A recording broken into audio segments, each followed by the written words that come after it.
ঠান্ডা ঠান্ডা ব্রেড মালাই রোল কেউ যদি আপনার উপর রেগে গিয়ে থাকে তাহলে এটা বানিয়ে নেন। এত বেশি মজাদার এবং সুস্বাদু যে খাওয়ার সাথে সাথেই আত্মা পরাণ কলিজা ঠান্ডা হয়ে যাবে। আপনার উপর আর রাগ করে থাকতেই পারবে না। অসম্ভব মজার নরম তুলতুলে এই ব্রেড মালাই রোলটা খেয়ে তার মনটাও দেখবেন নরম হয়ে গেছে। তো দেখে যদি মনে হয় এটা দেখেই খেতে ইচ্ছে করছে, এখন কি করা যায়, তাহলে পুরো রেসিপিটা দেখা মাত্রই সবকিছু নিয়ে দৌড় মারেন রান্নাঘরের দিকে। আর নিপাস কিটক্যাট মানে কিন্তু সহজ রান্নায় মজাদার খাবার।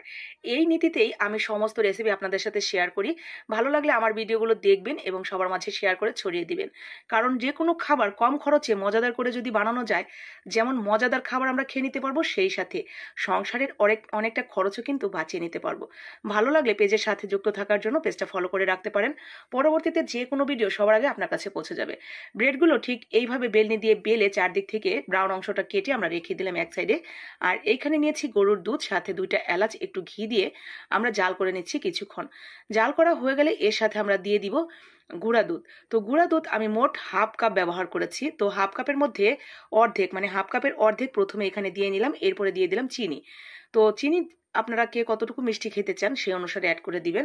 আমি খুব বেশি কিন্তু দেইনি, কারণ গুঁড়া দুধ দিলে এমনিতেই মিষ্টি হয়ে যায়, আবার ব্রেডও কিন্তু খেতে একটু মিষ্টি মিষ্টি হয়, আবার ভেতরে যে পুরটা দিব সেটাও মিষ্টি হবে। তো সব কিছুর ব্যালেন্স রেখে এখানে চিনি আমি খুবই কম দিয়েছি।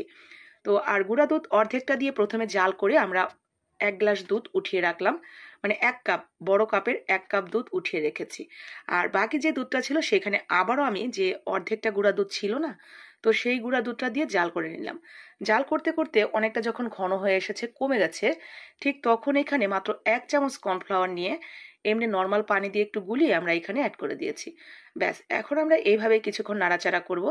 1 চিমটি লবণ দিয়ে দিলাম, এতে করে মিষ্টির ব্যালেন্সটা খুব ভালো আসবে। তো সুন্দর করে দিয়ে এখন এইভাবে আমরা কিছুক্ষণ রান্না করে নিব আরো একটু ঘন করার জন্য। তো এই তো হয়ে গেছে আমাদের ভেতরের মালাইটা রেডি। এখন আমরা সেই ব্রেডগুলো দিয়ে কিভাবে মালাই রোলটা বানাই দেখেন। তো ব্রেডগুলো তো প্রথমেই রেডি করে রেখে দিলাম, এরপরে দেখেন যে কোনো একটা সাইডে এইভাবে ভেতরের ওই মালাইটা দিয়ে নেবেন। এরপরে একটা সাইড থেকে ঠিক এইভাবে পেঁয়াজ দিয়ে সামান্য একটু জায়গা যে বাকি আছে, ওই যে আমরা 1 গ্লাস দুধ রেখেছিলাম না, সেখানে একটু আঙুলটা ভিজিয়ে ভিজিয়ে সামনের দিকে যে একটু অংশ বাকি আছে সেখানে সামান্য একটু দিয়ে এভাবে পেঁয়াজ দিয়ে নিলে এটা আর খুলে আসবে না। তো ঠিক একইভাবে আমি সবগুলো রোল রেডি করে নিয়েছি। এরপরে ওই যে দেখেন প্রথমেই যে আমরা 1 কাপ দুধ উঠিয়ে রেখেছিলাম, সেই দুধটা অ্যাড করে দিলাম। এখন এই দুধ দেওয়ার পর যদি মনে হয় যে আপনার কম হয়েছে, তাহলে আবার আপনি দুধটা জাল করে একটু গুঁড়া দুধ, একটু চিনি দিয়ে এরপর অ্যাড করে দিবেন।